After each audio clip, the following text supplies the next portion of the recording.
AUKUS. Essa palavrinha que mistura letras dos nomes de 3 países é a sigla de um acordo militar entre a Austrália, Reino Unido e Estados Unidos para tentar fazer frente ao avanço do poderio naval da China.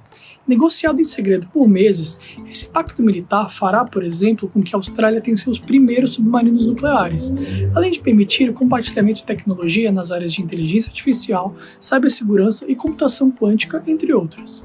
Eu sou Matheus Magenta, do BBC News Brasil em Londres, e neste vídeo eu vou explicar o pano de fundo desse acordo que mexerá com o equilíbrio de forças militares nos oceanos Índico e Pacífico, região por onde passam mais de 30% das mercadorias embarcadas do mundo.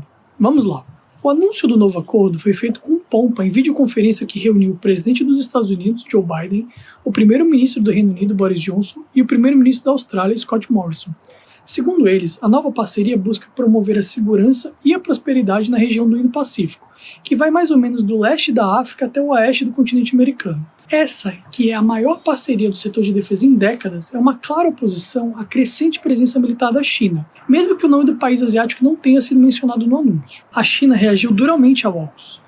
Porta-vozes do governo chinês disseram que os 3 países têm mentalidade de guerra fria e preconceito ideológico e que essa aliança militar é extremamente irresponsável e causa danos graves à estabilidade e à paz da região.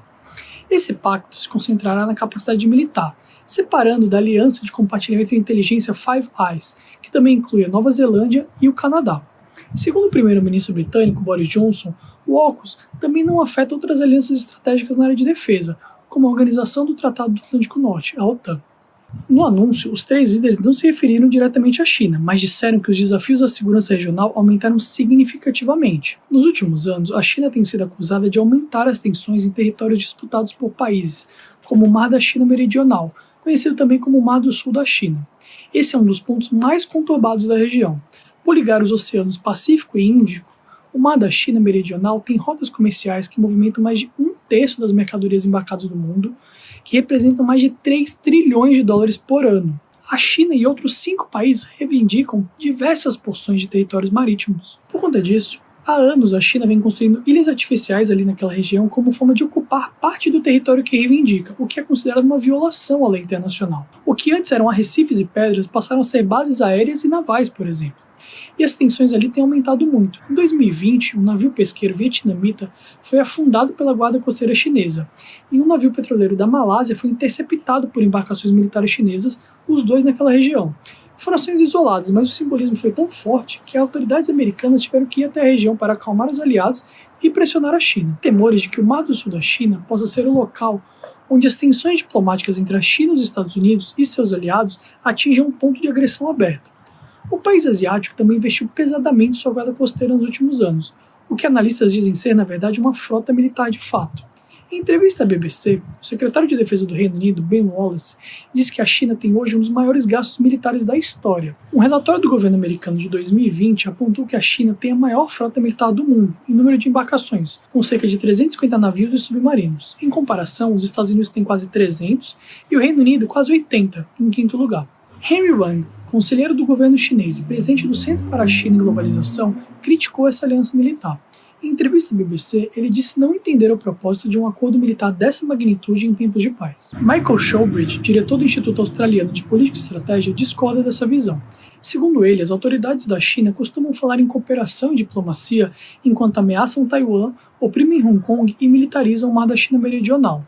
E por isso, segundo Showbridge, obstáculos como uma maior presença militar de adversários parecem ser a única coisa capaz de conter a China. E as críticas à China na região não se resumem às disputas territoriais ou ao aumento da frota militar. Há as controversas sanções comerciais contra países vizinhos, algo que os Estados Unidos e a Austrália chamam de coerção econômica. As sanções chinesas foram adotadas, por exemplo, em retaliação a posições da Austrália, como críticas públicas à China por não ter feito uma investigação transparente sobre a origem do coronavírus, e a criação de obstáculos para a atuação de empresas chinesas, como a gigante da tecnologia Huawei. Na prática, o país abandonou um acordo de quase 190 bilhões de reais assinado com a França em 2016, que tinha o objetivo de construir 12 submarinos movidos a diesel. O governo francês, aliás, diz ter sido apunhalado pelas costas pelos aliados com esse novo acordo, e diz que isso é mais uma prova da necessidade de uma estratégia militar independente da União Europeia, bloco que o Reino Unido abandonou em 2020. E no caso da Austrália, não está claro agora o tamanho nem quanto custará a nova frota de submarinos com propulsão nuclear. Esse tipo de embarcação é muito mais rápida e difícil de detectar do que as frotas com propulsão convencional a diesel. Esses submarinos podem ficar submersos por meses, viajar distâncias muito longas e também carregar mais munição. É importante registrar que esses submarinos não vão portar armamento nuclear. A Austrália diz que não tem nem pretende ter essa tecnologia. O caso aqui é de energia nuclear para propulsão. Assim, a Austrália se tornará a 7ª nação do mundo a operar submarinos desse tipo.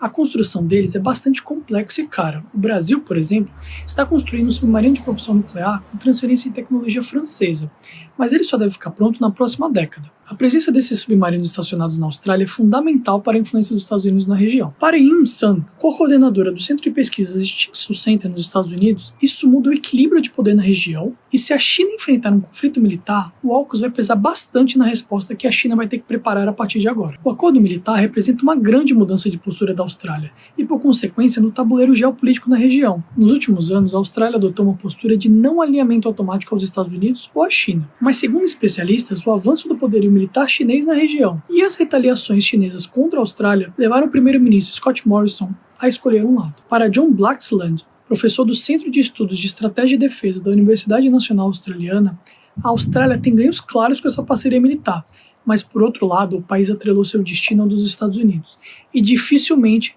ele escaparia de se mover automaticamente em um eventual conflito na região. É isso, espero que você tenha gostado do vídeo.